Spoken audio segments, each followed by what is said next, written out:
Terus kayak agak aneh juga sih produknya. Karena apa? Roti yang aku tahu kan roti yang lembut ya, kotak lembut.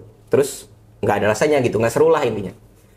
Nah pas dia bikin bentuknya bulat. Terus luarnya agak crunchy, dalamnya tuh masih harus dikunyah gitu, nggak lembut yang hilang. Jadi kayak cocok lah kalau buat aku kan emang lumayan suka ngunyah juga ya orangnya. Aku tanya kenapa jualnya harganya segini, ya nggak apa-apa soalnya dia pengen memasyarakatkan roti, malah makin bingung kan, naon nih memasyarakatkan roti mahal. Tapi mahal.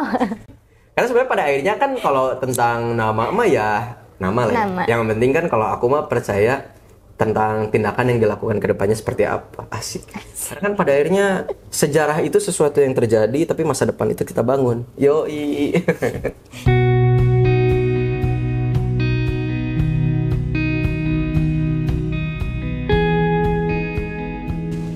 Halo teman baik, balik lagi sama aku Nadia di Lihat Lebih Dekat. Nah, di samping aku sekarang ada Kak Iqbal dari Kenikmatan Duniawi. Boleh saya halo dulu, Kak? Halo. Boleh kenalan diri dulu, mungkin Kak Iqbal sebagai apa di sini? Nama aku Muhammad Iqbal. Kebetulan di sini jadi apa ya? Macam-macam sih bisa. Kalau misalnya di hari-hari baking, jadi baker kadang-kadang bisa. Terus kalau lagi wawancara kayak gini, harus jadi pembicara bisa. Harus ketemu sama orang buat ngewakilin Kenikmatan Duniawi bisa. Jadi mungkin kalau di volume aku libero lah ya kasarnya. Semuanya bisa. Semua gitu bisa ya? lah. Palu Bisa, gada. bisa. Palu gada. Palu gada. Kenikmatan Duniawi. Apa sih Kak kenikmatan duniawi itu? Kenikmatan duniawi. Mungkin kalau misalnya teman baik ya di sini. Kalau misalnya teman baik itu sekarang nyari kenikmatan duniawi di Instagram mungkin atau misalnya di Google, kemungkinan besar sih keluarnya kenikmatan duniawi yang lain ya. Cuman alhamdulillah SEO-nya udah rada naik sebenarnya sekarang. Jadi kalau dilihat mungkin sekarang bisnisnya bakery. Tapi sebenarnya kalau dari kenikmatan duniawinya sendiri itu bukan tentang bakerynya, tapi tentang kita itu intinya adalah brand di mana kita percaya pada value yang kita pegang. Simple sih sebenarnya value-nya, cuman si semangat berbagi itu. Nah mungkin semangat berbaginya apa? Semangat berbaginya sendiri ya spread tentang dua hal, nilai altruisme sama quality. Simpelnya kayak gitu. Oke, sejak kapan ada kenikmatan duniawi? Kalau di bakery-nya sendiri, si bakery Kenikmatan Duniawi itu pertama dulu startnya di Jakarta tahun 2019. Dulu itu Pascal sama adiknya yang bikin si bisnisnya. Sebenarnya sejarahnya juga bukan karena pengen bikin toko roti sih lebih tepatnya. Jadi waktu itu ceritanya orang tuanya Pascal, papanya itu bawa ubi dari Bogor sama singkong, banyak lah berkarung-karung. Terus kayak nyampe rumah, orang di rumahnya cuma berlima, Pascal adiknya 2, ibu bapaknya. Nah terus nggak habis lah si singkong dan ubi itu, kayak diapain ya gitu. Bingung kan sayang kalau daripada basi. Udahlah ngide si adiknya, udahlah kita bikin ini aja pau ubi katanya itu. Bikin pau ubi, singkat cerita laku. Terus udah laku, udah ada nih si kenikmatan duniawinya. Terus kata Pascal sayang kalau misalnya diberhentiin. Jadi apa nih, ya udahlah kita lanjut aja bikin roti, soalnya Pascal tuh bisa bikin roti. Nah tapi sebenarnya yang perlu digarisbawahi juga, kita di sini backgroundnya bukan background F&B. Jadi Pascal pun bisa bikin roti bukan karena sekolah bikin roti, tapi dia emang otodidak mungkin ya kalimatnya. Dia baca buku sendiri, dia ngelihat di internet, terus kayak ya udahlah singkat cerita 2019 jalan di Jakarta tapi vakum. Kenapa? Karena Pascal harus lanjut lagi kuliahnya di Bandung. Tahun 2020 tuh dia tingkat akhir. Bareng sama aku kebetulan kita satu jurusan. Dan kebetulan juga di tahun 2020 itu aku ada project. Projectnya itu project inilah bangunan sipil lah intinya. Maaf, backgroundnya apa jurusannya? Background aku coba kita tebak-tebakan. Nah, Tebak-tebakan. kita tebak-tebakan. Apa ya? Kira-kira. Arsitek. Arsitek. Tipis. Plano. Bukan. Apa? Dikit lagi. Apa ya? Dikit lagi. Masih Yang di mepet-mepet. rumpun itu, masih di rumpun itu. Taluk. Taluk. Bukan, aku bukan taluk.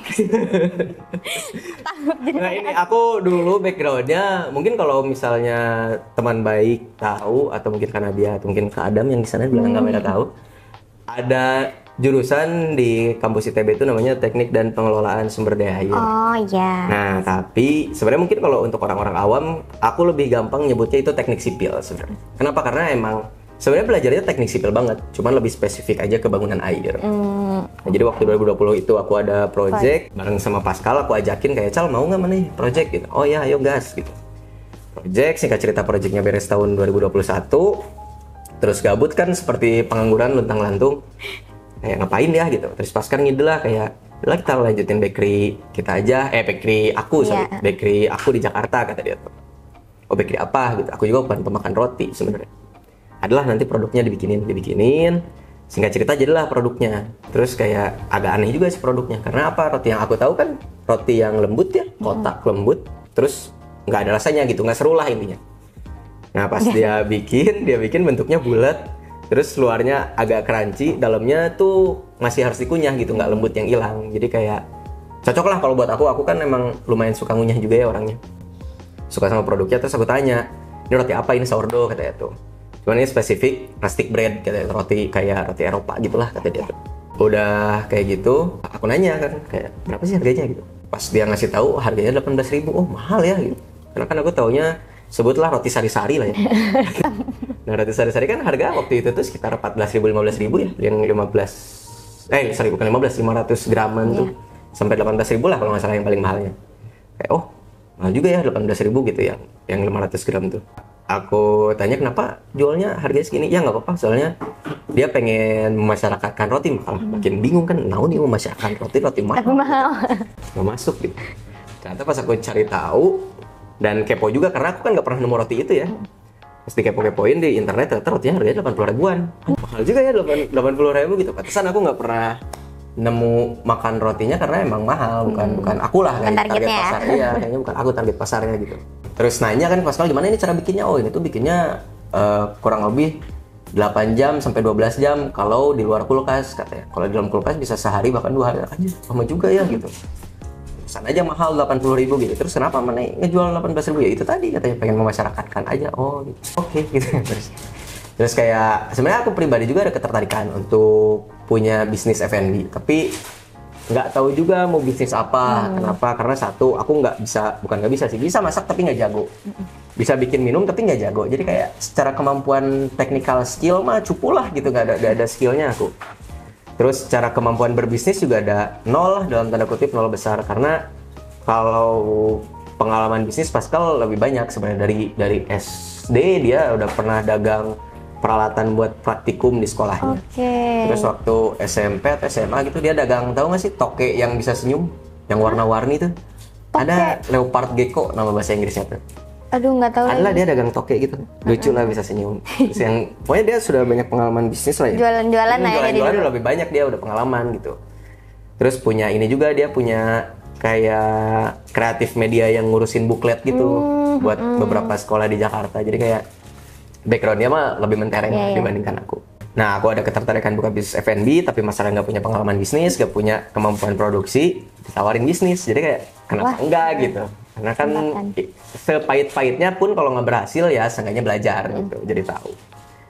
Terus udah kayak gitu, aku coba, tapi aku bilang juga ke Pascal kayak, Cal kalau misalnya orang punya bisnis F&B, orang pengennya kita bisa ngebagiin lagi. Kenapa? Karena kalau kita bisnis kan harusnya ada profitnya ya. Salah kalau misalnya bisnis gak ada profitnya. Terus di sisi lain juga kita punya kemampuan produksinya gitu. Jadi kayak ya udah, kalau misalnya kita punya profit sih. Karena kita punya profit dan karena kita bisa bikin produknya, kenapa nggak kita bagiin aja? Terus kayak kita sepakat, ya udah makanya jalan lagi di Bandung dengan value yang baru, si semangat berbagi yang tadi itu.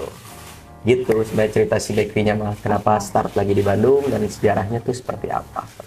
Nanya nggak sih, kenapa namanya Kenikmatan Duniawi?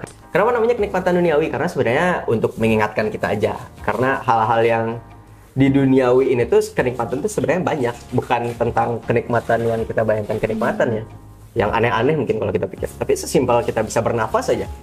Bisa bernafas, nafas kita sebenarnya sekarang masih autopilot kan. Coba kalau kemarin yang waktu pandemi, bener gak? Waktu kemarin pandemi orang-orang kan yang kena COVID pada pakai apa? Yang dicolok ke mulut tuh, itu kan nafasnya udah nggak autopilot lagi. Terus kayak mungkin orang yang asma nafasnya juga nggak autopilot kan, harus terengah-engah gitu. Atau mungkin kayak aku juga beberapa waktu yang lalu karena nyobain ngepot, jadi ini jangan ditiru ya teman baik, ternyata ngepot itu bikin sesak napas. Jadinya apa, nafasnya jadi nggak autopilot juga, jadi ngap gitu. Terus itu baru dari nafas, belum dari kita bisa nikmat makan, kita bisa ketemu ngobrol kayak gini gitu. Jadi ada sebenarnya banyak kenikmatan-kenikmatan yang sebenarnya kita rasakan tapi nggak kerasa karena itu terjadi dalam kehidupan kita sehari-hari. Normal, gitu. kesannya normal gitu. Kesannya ya. normal, padahal itu sesuatu yang nikmat sebenarnya. Jadi untuk sebagai sarana mengingatkan aja sebenarnya mah.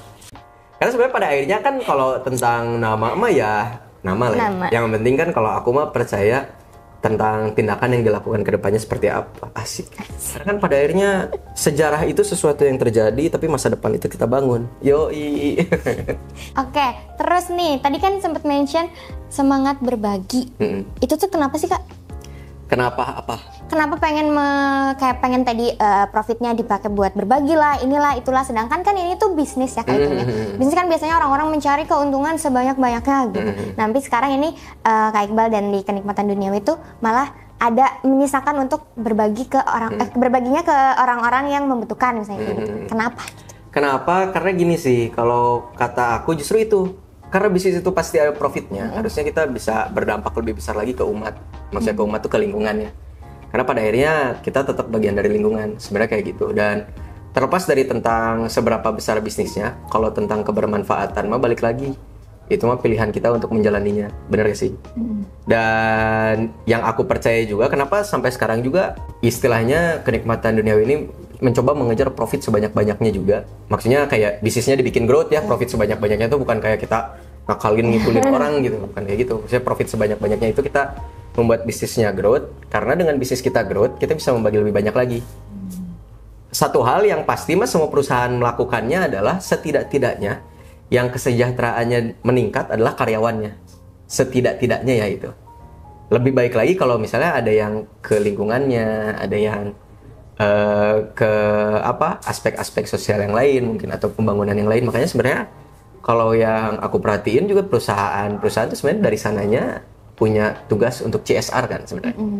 Tapi kalau CSR aku mah ngelihatnya kayak itu sebuah efek samping mungkin jatuhnya tuh, karena kita berprofit, efek sampingnya harus melakukan CSR. Nah kalau aku nggak sepakat kayak gitu. Aku sepakatnya adalah itu adalah hal yang harusnya emang simultan lah dilakukan, bersinergi gitu. Karena nggak menihilkan gitu, ketika kamu punya penghasilan sedikit pun bukan berarti kamu nggak bisa berbagi gitu. Karena emang faktanya nih, kalau aku boleh jujur nih ya, kita pernah cuma dapat omset sebulan itu cuma 200.000 sampai 400.000 gitu. Tapi apakah menjadikan kita nggak bagi-bagi? Nggak juga sebenarnya. Kita emang nge-spare aja, kayak ada satu hari daripada kita nganggur gak bikin apa-apa, udah bikin aja roti mah. Tapi buat apa? Buat dibagiin kayak gitu sebenarnya. Meskipun kasarnya dulu kita ngebagiin di kondisi 200.000, 400.000 nggak sebanyak kita ngebagiin sekarang. Karena ya emang tadi sih balik lagi berpengaruh juga, ketika kita punya pemasukan yang banyak, kita bisa membagi lebih banyak lagi sebenarnya. Karena kan kita memiliki lebih banyak hal gitu. Tapi bukan berarti ketika kita punya sedikit, artinya kita nggak bisa ngasih apa-apa gitu. Gitu sebenarnya. Oke, terus kalau misalnya target atau teknisnya sendiri waktu membagikan, jadi itu profitnya tuh maksudnya dibikinnya roti lagi? Kita bikin produk lagi, bukan produk roti lagi sih sebenarnya, lebih ke arah produk. Kenapa kita bilangnya produk? Karena nggak spesifik roti. Contohnya apa? Contohnya kemarin kalau misalnya di scroll lah ya di IG kita, waktu bulan puasa kemarin tuh, sebenarnya kita iseng nyobain, bisa nggak sih kita ngebagiin setiap hari produk kita gitu, literally setiap hari gitu. Karena biasanya juga dari dulu waktu pertama jalan kita nggak literally setiap hari pisan gitu. Kayak dulu PO-nya cuman seminggu sekali, ya kita ngebagiin seminggu sekali juga gitu. Terus pun kita udah mulai jalan setiap hari, tapi kita ngumpulin gitu kayak 2 hari atau 3 hari gitu. Si bagi-bagian tuh kita nyobain nih trial, bisa nggak sih kita benar-benar ngebagiin setiap hari gitu. Karena emang mungkin lagi ada momennya juga kan Ramadan gitu. Nyobain bikin apa ya gitu. Kalau roti kan kayaknya orang Indonesia nggak tajil pakai roti ya gitu. Makanya mikir dikit, udahlah bikinin aja yang simple. Kita kan punya susu nih. Terus kita punya kurma juga karena produk kita ada yang pakai kurma. Udah aja kita bikin susu kurma madu. Inspirasinya memang dari si kalengan 6 kurma itu. Kan enak ya si susu 6 kurma. Cuman sedikit kemanisan sebenarnya dan mahal. Jadi kayak itu sih poinnya. Meskipun yang aku lebih mahal. Meskipun yang aku lebih mahal sebenarnya. Cuman apa ya? Taste wise lebih enak kata aku. Tapi kata orang-orang sih lebih enak. Kebanyakan self claim ya, nggak bagus sebenarnya. Ya udah kita bikin susu kurma madu. Sebelum bulan puasa aku udah bilang dulu ke Pascal kayak, "Cal, gimana caranya? Pokoknya setiap hari kita seenggaknya ngasih 20 botol. Biar gampang karena 20 botol kan banyak ya, kayak nyari 20 orang. Taruh aja ke masjid. Jadi kita nggak perlu mikir, kasih aja ke perbotnya. Yang penting nanti kalau misalnya udah dibagiin, minta tolong di videoin aja, maksudnya sebagai bukti dokumentasi lah gitu. Terus ya udahlah jalan-jalan. Ada yang kayak, "Kak, aku bisa nggak ikut nyumbang?" katanya tuh sobat nikmat gitu. Kita menyebut customer kita tuh sobat nikmat. Teman baik dan sobat nikmat. Teman baik, sobat nikmat, jadi teman nikmat. Iya. Atau sobat baik. Boleh, sobat baik aja. Sobat baik. Dibagi ke merbot, terus kayak ada orang yang nanya bisa nggak aku ikut donasi gitu. Terus ya udahlah kita buka donasinya dan alhamdulillah sih ternyata akhirnya itu jadi dapat sekitar berapa ya? Aku lupa antara 700 sampai 800 atau 800 sampai 1000 botol gitu. Mungkin bisa dicek di IG aja untuk di cross check. Takutnya aku salah. Tapi ada kok, bisa di scroll aja. Dan rincian setiap harinya juga ada, berapa botolnya ada. Kenapa? Karena kan tadi ada yang donasi juga nih. Jadi kayak sebagai bentuk pertanggungjawaban kita, ini tuh emang jadi produk gitu. Iya. Kayak gitu. Dan alhamdulillahnya malah sampai ke akhir malah yang asalnya kayak kita ngeset untuk dalam tanda kutip ya udah kita ngemodal sendiri, ternyata ada lebihnya gitu. Jadi kayak apa ya, kalau aku sih percayanya ketika kita berbagi bukan berarti kita kehilangan sebenarnya. Pada akhirnya kita bakal dapat lagi, cuman mungkin bentuknya akan berbeda. Iya. Nggak sama lah ya. Nggak ngasih 1000 balik 1000 gitu. Bisa jadi ngasih 1000 baliknya apa gitu ya. Beda lagi.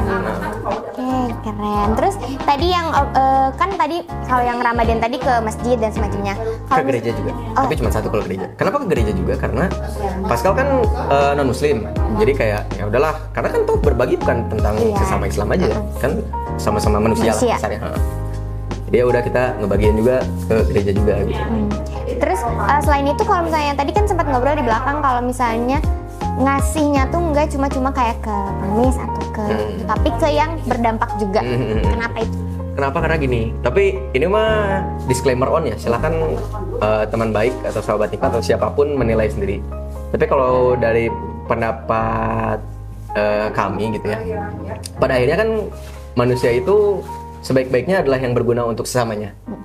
Bukan berarti pengemis itu tidak berguna sebenarnya, tapi kalau aku rasa ada orang-orang lain yang dampaknya lebih terasa di lingkungan. Dan apa ya, kadang-kadang kita ngelihatnya tuh sebelah mata gitu. Jadi kenapa sih kita nggak lebih baik membagikan ke orang-orang seperti itu aja? Karena kalau aku ya percaya pengemis itu ada karena supply and demand sebenarnya. Ada demand orang-orang untuk merasa baik karena memberikan sesuatu ke orang yang tidak mampu. Ada orang yang membuat dirinya tidak mampu untuk mendapatkan supply dari si demand ini. Jadi makanya kalau ini udah ada supply and demand-nya, aku mau nyari pasar yang lain aja gitu. Ya, karena apa ya? Satu hal mereka berdampak untuk lingkungan.